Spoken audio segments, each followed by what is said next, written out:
Hey guys, how's it going? The last story I have prepared will have some video footage along with it. It's pretty disturbing and creepy. It'll make you question the safety of your own bedroom. This happened nearly 5 years ago, but unfortunately, the memory remains very ingrained in my mind. Bit of context to get started.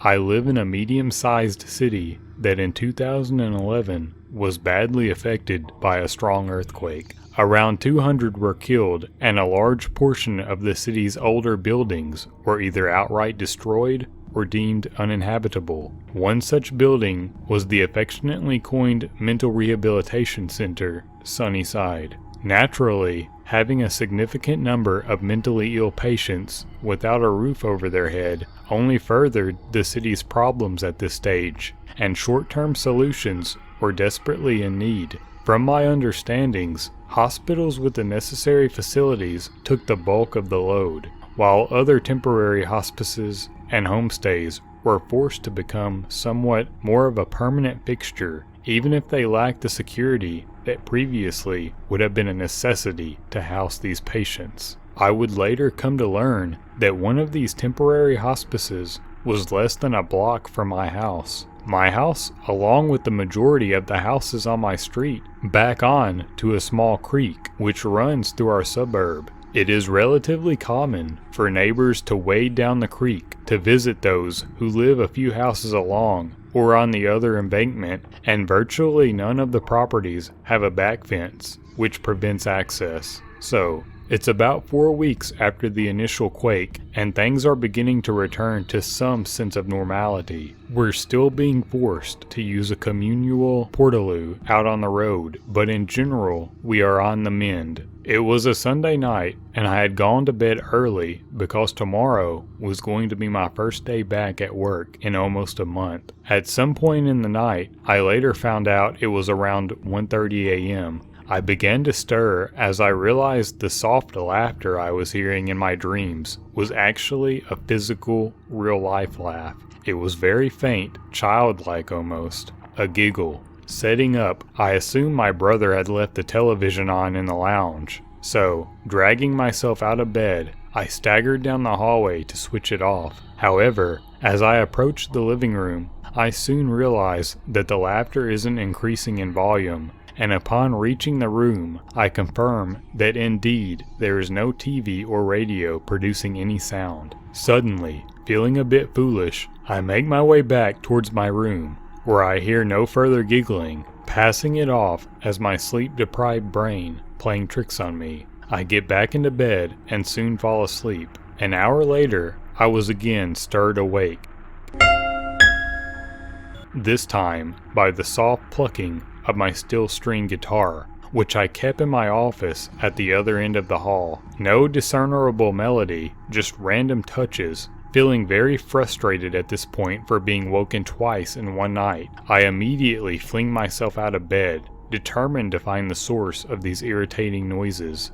Before I even make it 2 steps toward the door, the noise comes to an abrupt halt, and I realize that it too was coming from my room. More perplexed than angry at this point, I whirl around to see what could possibly be producing this noise, and all at once I feel like the wind has been knocked out of me. Sitting in the corner of my room, cross-legged, on a puddle of wet carpet, is a large, shaggy man wearing soaked clothes and holding my guitar. A million simultaneous thoughts go through my mind at this instant. The obvious, what the fuck, who, and how were very prevalent, but also more bizarre thought processes like, it annoys me when people touch my guitar without asking. All logical thought seemed to come to a complete standstill at that point, and for whatever reason, some deep-seated social cue came roaring to life, and my mouth sputtered out the words, "Would you like a cup of tea?"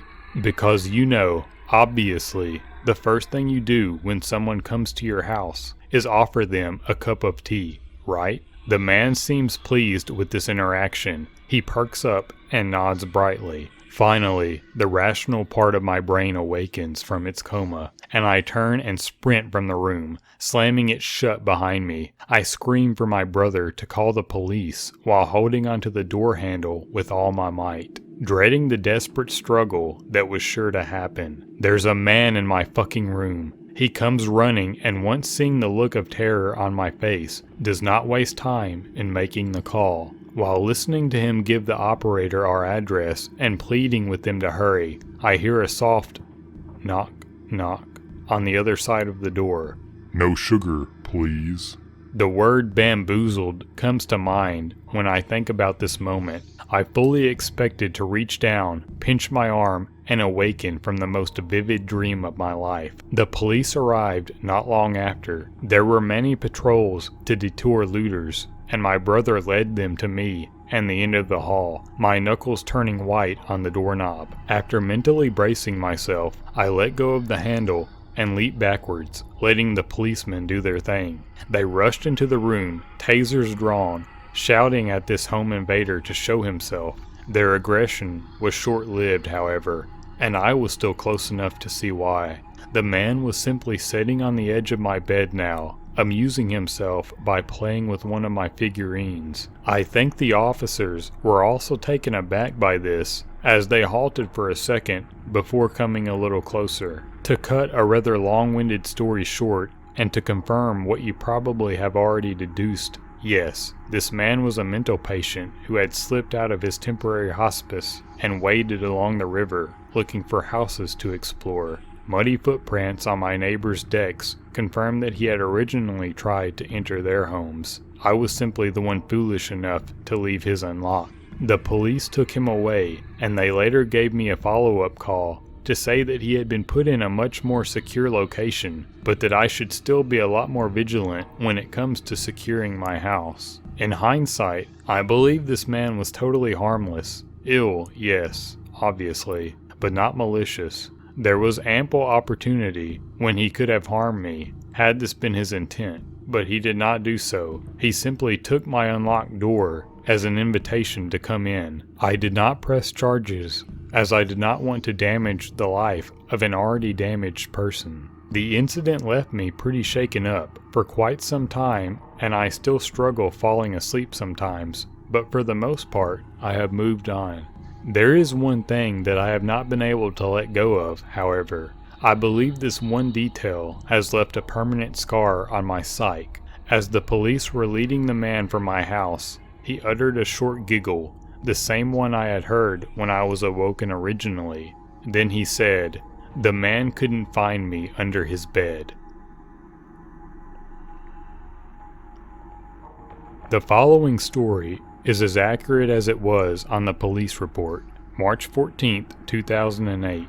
I was 17 years old, a junior in high school. I lived in a square-mile suburban town in Nassau County, one of the richest counties in America.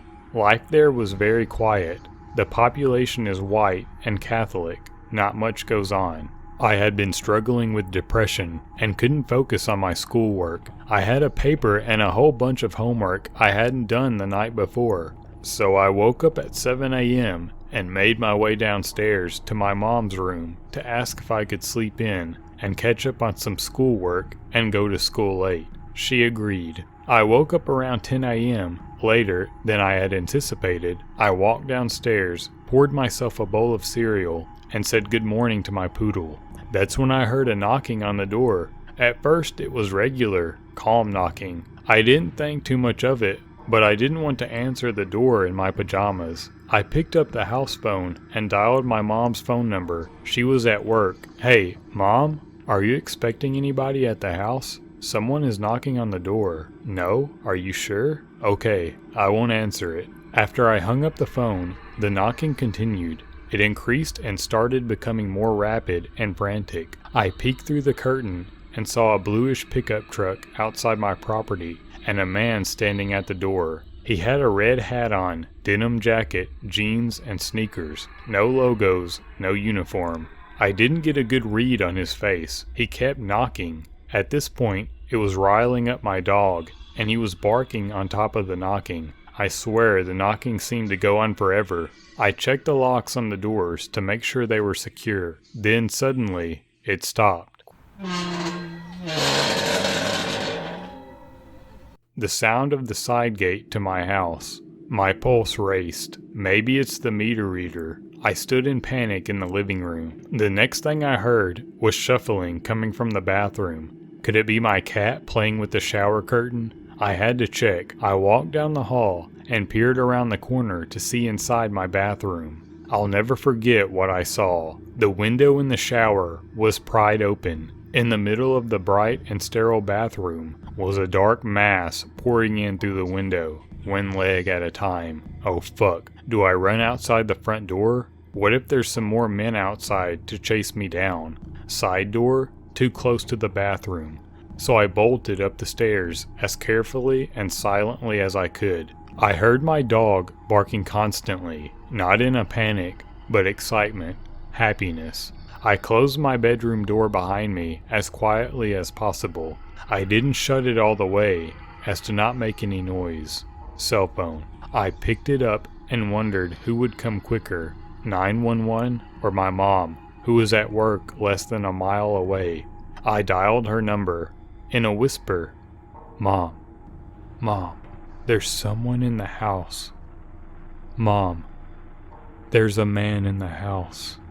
The creak of his footsteps on the stairs. Fuck, think fast. I ducked underneath my desk. I could hear one step at a time as he slowly ascended the stairs. It was like a movie. I quickly dialed 911. That's when my bedroom door slowly opened. His head peered around it to scan the room. That was it. He saw me. I dropped the phone before I could hit call and instinctively put my hands over my head as he rushed at me with a crowbar flying through the morning air. Please don't hurt me. Please don't hurt me. Don't scream. Don't say anything. With a gloved hand, he struck me in the face, sending my glasses flying. Blind, I fell to the ground and squatted with my hands over my head. He took my cell phone. I was shaking and my mind was racing. I'm going to die. He dangled the crowbar over my neck. I could feel the iron tip graze the skin. He was standing over me. How much will this hurt? How long will it take? What will it feel like having a crowbar in my skull? My mom is on her way home. Not her too. This is it. He rummaged through my things on my desk. Then there was silence. Is he still in the room? How many people are inside my house? Is there anyone in here with me? I didn't want to know. I heard my house getting trashed downstairs. I could hear my dog jumping and barking at the invaders, and I could hear them hushing him in a baby voice. Shh, doggy, shh. Quiet again for what felt like hours. I heard my name. I was stunned and confused. I heard it again. My mom. I ran down the stairs. The front door was wide open. There she was in my living room. I burst into tears and told her everything. I was still in a panic. Was he still in the house? Was he hiding? We called 911. They came and investigated. A pillowcase to stuff the items in. My iPod speakers, a brand new camcorder, laptop, and leather jacket were the items missing. I spoke with a forensic artist. The cops drove me around the neighborhood to take a look at suspects they stopped on the street. He was never caught. After everything was settled, I needed a shower. I sobbed when I had to scrub the tub of muddy footprints. My post-traumatic stress terrorized my life. I had to sleep in my mom's room. I kept a knife under my pillow. Everywhere I went, I thought I saw the man who robbed me, not only of my personal belongings, but my overall sense of safety. The scary thing here is that he was a landscaper. My family never had enough money for landscaping, but both our neighbors did. Landscapers are given access to people's yards, sometimes when they're not home, and have plenty of time to scope out the unlocked windows, access points, etc. He probably didn't expect anyone to be home, because I didn't answer the door. The moral of the story is to always answer the door, or if you don't feel safe answering the door, make a noise to signify that you're home, and of course, call 911 first.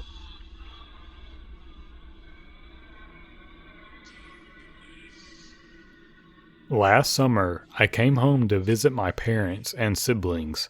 I usually spend my summers working for my university's housing, so I was really eager to get away from all that and spend a relaxing few months at home. My parents' house is in a decent neighborhood. Never had there been an instance of burglary or home invasions. It was a pretty quiet suburbia. I would even venture to say boring on some accounts. Anyway, last summer, the air conditioning was broken at our house, and my dad was going to have a repairman come by and check it out around 2 p.m., and he would leave work early to meet him. My mom and sisters were off to work and school, so I was at the house by myself. My room was upstairs.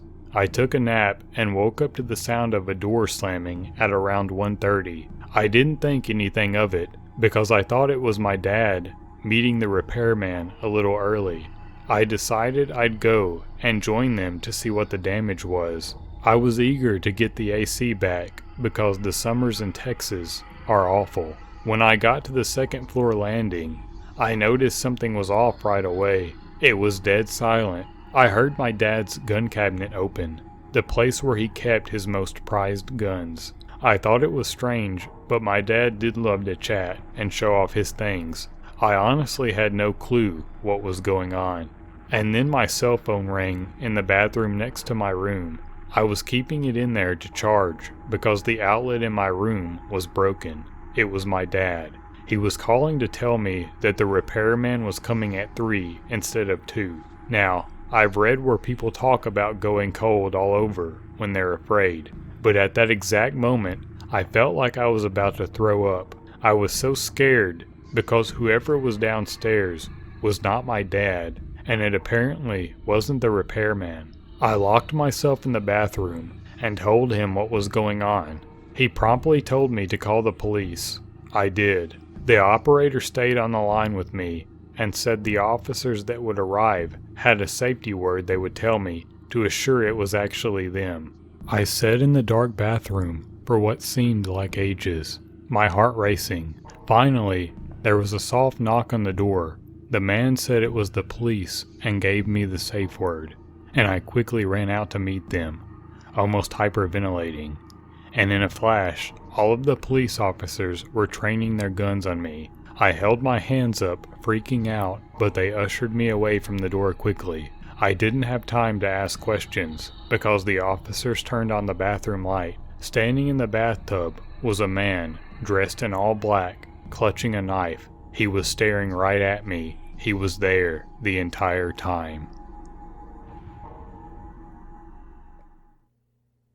Okay everyone, a little backstory for this last video. A couple were in their house, apparently had fallen asleep watching Netflix on TV, and after about 15 minutes, Jordan, the girlfriend, noticed that her purse was missing, and so they went back on their home security footage, hoping it would show where she misplaced it. Instead, they saw a hooded figure walk out of their upstairs bedroom and stare down at them while they slept on the couch below. When we realized what had happened, we were both like, what the hell? Is this real? It was really creepy, especially when you see this happen in your own house. After they continued to watch the footage, they noticed that the man didn't steal anything besides Jordan's purse, but he also stood motionless above them on top of the stairs for a solid quarter of an hour. And this part was especially creepy. Then it was later learned that 5 of his neighbors near the intersection that they live at reported seeing the man wander home from home that night.